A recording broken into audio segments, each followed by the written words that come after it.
could you give us perhaps again with your clients like an example where that happens, where someone's confusing the anima with the their significant other there? Yeah. Do you mean by one of the confusion? Yeah, go ahead. This can turn up in dreams. Sure. For example, where the image of one's partner or the image of one's wife can turn up in a dream, but acting in a way that she would never act, like acting more like a mother, a destructive mother. So, for example, or as a seductress or something like that, way beyond what would happen in an outer relationship. So then you begin to realize, then the man can begin to realize that the soul is taking up the image of his wife and showing him aspects of the anima with the image of his wife. So he's contaminated both. He's confused both, because it's turning up in his dream in a confused way. And that's where a skillful help is needed to begin to bring to language how your anima and your wife are being confused, because it's carrying the image of your wife in the dream, but she's acting in ways that the anima would act, and your wife doesn't act that way. See, that makes the distinction. More typically, the image of a wife can turn up in dreams absolutely confused with the mother. And so it could be, the image could be wearing the face of your partner, but it's really the destructive mother, just behaving in ways that the image is behaving in ways that are totally different from what any real woman would do. Then you start, but recognizably as a mother archetype or mother complex. That's how you begin to make the distinction. I'd like to bring a personal example of the dream. The other day we talked about, and maybe this links into the sort of depotentiating of the goddess and animal work, and that was the dream where I just had the image of someone who I can say madly in love with at the moment. Yes. And she, in the dream, in her image, she said, well, Sam gets interested, but he finds the flaw. I guess this FLAW. Flaw, yeah. Not what we're standing on, like the problem, the error or something. Flaw is good. Yeah, good word. Yeah. In that dream, there was also some, I think what you called a screen image of, maybe we could go there as well, of the rat, which I've had a bit of a somewhat of a phobia that's sort of getting over, but it was because as a boy, well, I believe as a boy I went into my brother's room, who I had a pretty terrible relationship with during those times, and I killed his rat or his mouse. In the dream, the rat. I'm sort of in a bed and a rat comes, and it's first there's that fear, that jittery fear, but then I make peace with it somehow. I feel there's been a bit of a process going on, but that's a bit of background info to what might be happening in the psyche, and where's the work right there with the anima, and how's that linked to this terror of the goddess, perhaps, and right. Okay, so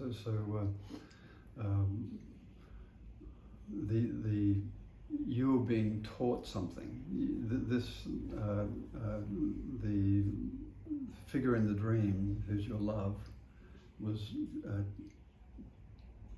talking about you in the third person.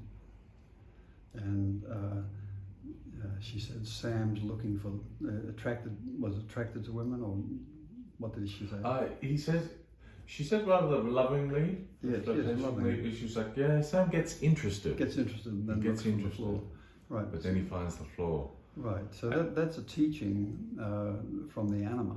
Mm-hmm. She's dressed up as your girl, as your woman, and so that's there's a conflation there that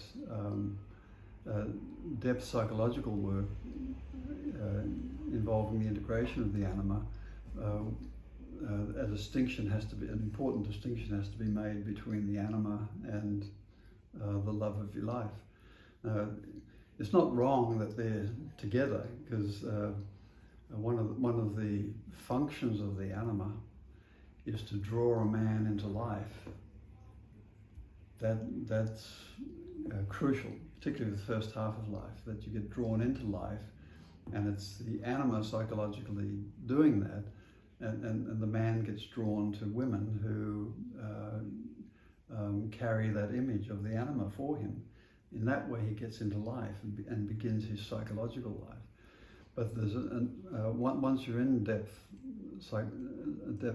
analysis or psychology, and the goal is to integrate the Anima, pretty soon you have to face the workings of the Anima or the teachings of the Anima, where she's no longer identified with anybody from the outside. That's a deeper stage of the work.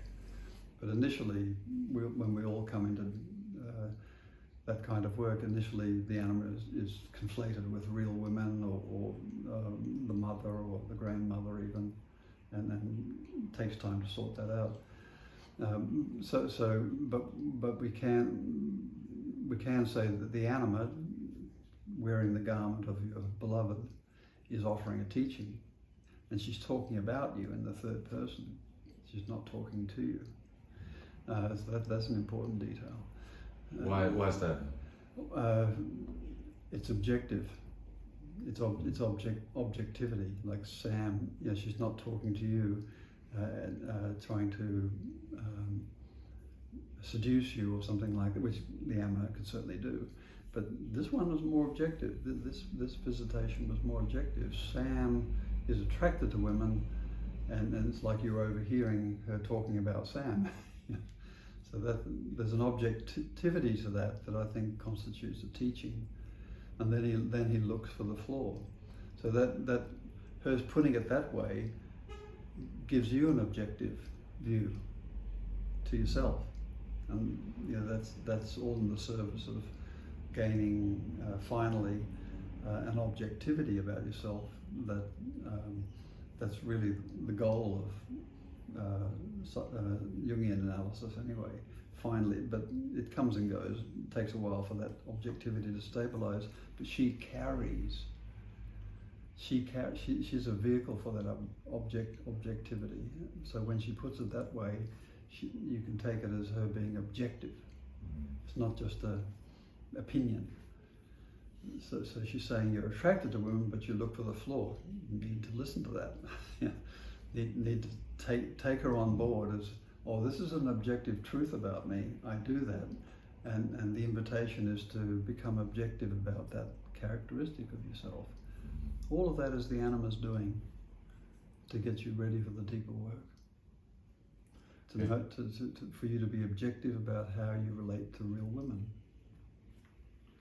It's a good word, the objective, because subjectively I can recognize perhaps in other relationships that I've ended, it hasn't been enough, or there's a sense of grass is greener on the other side. But I feel for the most part that's somewhat conscious, so somewhat, I guess, subjective, and but you're saying there's an objective reality to what the Anima is saying is it's the difference between consciousness and knowledge. Sure. Like we can know things about ourselves. I mean, we can be told, why you're always looking for the fault. You always. Many women, for example, could say that. You're always looking for what's wrong with me, and so you get, I'll try and improve on that. but that's knowledge. Okay. That's empirical knowledge. That's not consciousness. Consciousness occurs when you get jolted by what's being said. And who could deliver that more appropriately than the Anima dressed as your beloved? You're being told by your beloved an objective truth about yourself. That, if that doesn't shock, well, you've missed an opportunity.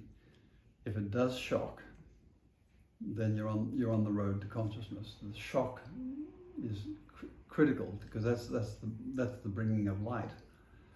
There are many famous examples in literature about being delivered a shock by the Anima to a man where he just can't go on as he did before, because she is him. The Anima is the Anima is you. So it's you vis-a-vis you, who's also not you, and then you start. That's when you can start talking consciousness.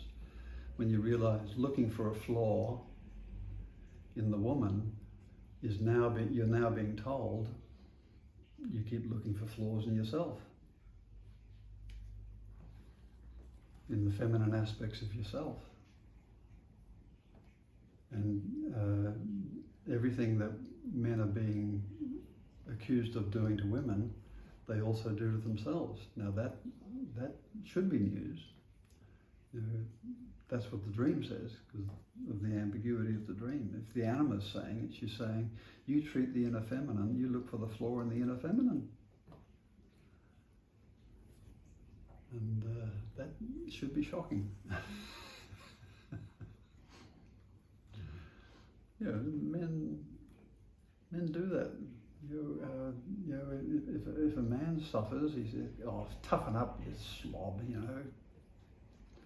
Get real. Put the tears away." Well, you're beating up on yourself, beating up on the tender self. And I recognise there are times when we have to not show our tenderness. Obviously, there are situations where you have to sort of tough it out, but that becomes a habit. So that, particularly in the area of intimacy, men are notorious for disappointing women in the area of intimacy because they will not let go. They've been taught to basically destroy the inner feminine, and therefore they come across as problem solvers. So they're in a tough, the intimate situation. The wife says, "I'm begging for connection here," and he's saying, "Now, what's the problem? I'll run that through my list of things to do." And a man who says things like that has done some harm to his own inner feminine, because that's how he can reach the real woman, through his inner feminine. I'm reminded of a past relationship with what I sort of felt to be highly sensitive, and I'm reminded of a astrological reading of myself. I can sort of there's a problem, like you just quickly finds the rational answer. No, there's no problem. There's like, we'll get through it. Yeah. We'll get through this, this, and that. And that's it. We can get over it. That attitude has a long history of subjugating the feminine to the will. That's what that's about. And both men and women do it today. And it destroys intimacy, any chance of intimacy. There's a question that always comes to mind with these dreams is, okay, so what do I do? There seems to be an element of something is perhaps that's that masculine side again, just wanting to control what's going on. It is. Yeah. No question about it. Yes. It's like telling somebody a dream, a very deep, profound dream, and then the next thing is, well, what do I do, Doc? Yeah. Yeah. Well, we just lost the dream there, didn't we? Dreams are meant to penetrate, but they can't if you don't know how. If you know nothing about surrender, or if you destroy the capacities to surrender in you. Trump is outstanding example of never surrender, attack under any circumstances, no matter what. You know, here's the knight from Knee, you know, in Monty Python, where he got his arms and legs cut off, and he said, "Come on, come on, come on, yeah, you coward, keep fighting." He's hopping around on one leg. Trump is a magnificent knight from Knee. He just does not stop. And his mafia lawyer told him never to stop. You attack no matter what they do. That's a man who simply will not entertain any notion of surrender. So how Melanie lived with that, I will never know. But that's money. Big money.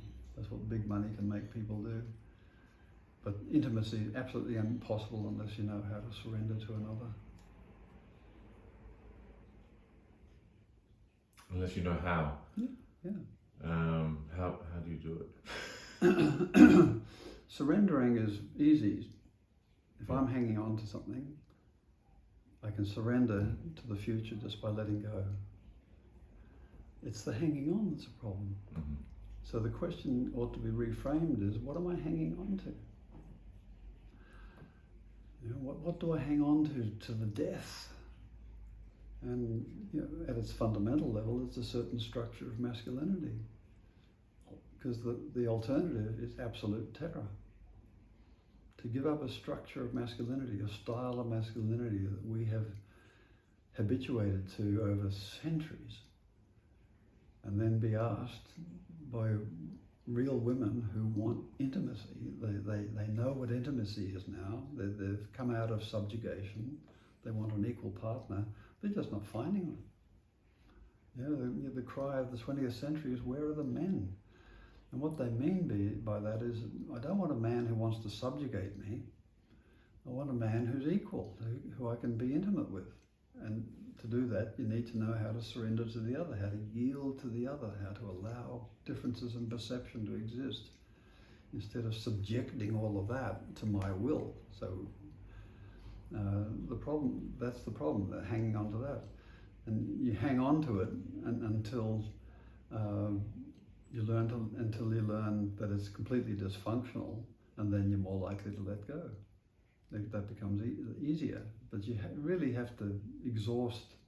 It's getting exhausted collectively, right, as we speak, that women just not having that style of man anymore for the most part, and so they're preferring to be alone or to be with other women, you know.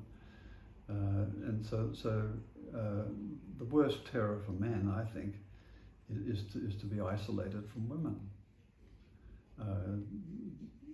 It's terrifying because women are life, you know, and a man who's in that style or that structure doesn't know how to regenerate himself. That's why he has to go regenerate himself through a woman, a prostitute, or through these extreme practices where he can be submissive for a while. And he does not know.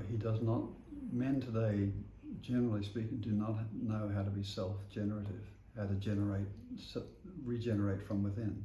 Like there's a fountain of youth within that you can go into and regenerate. That's totally off the table for most men today. So they can only regenerate, and God loves them, they need to. They can only regenerate through a woman. And that most often means using a woman for their own purposes. And their purposes are recharge me, regenerate me. Then I'll go on with my subjective will, you know, until I run out of juice, and then I've got to recharge again, and this you'll do or you'll do. That's what sex is for many men, just a way to regenerate, and who she is doesn't really matter. So except that women are not having that these days. So how does a man regenerate? Well, that becomes a really serious issue, and that can be enough to introduce them to the notion, have you tried surrendering? You know, not trying to have the world be what your will wants it to be. Can you live with uncertainty? Can you live with surrender? Can you live with tenderness? Can you live with yielding? Can you live with not knowing? Can you live with a stance that doesn't look for a problem to be solved? All of that becomes available to the man who's exhausted the style of masculinity that wants to subject the world to his will, and he can sort of use it to regenerate himself for a while. When that's exhausted, you've got a candidate for surrender.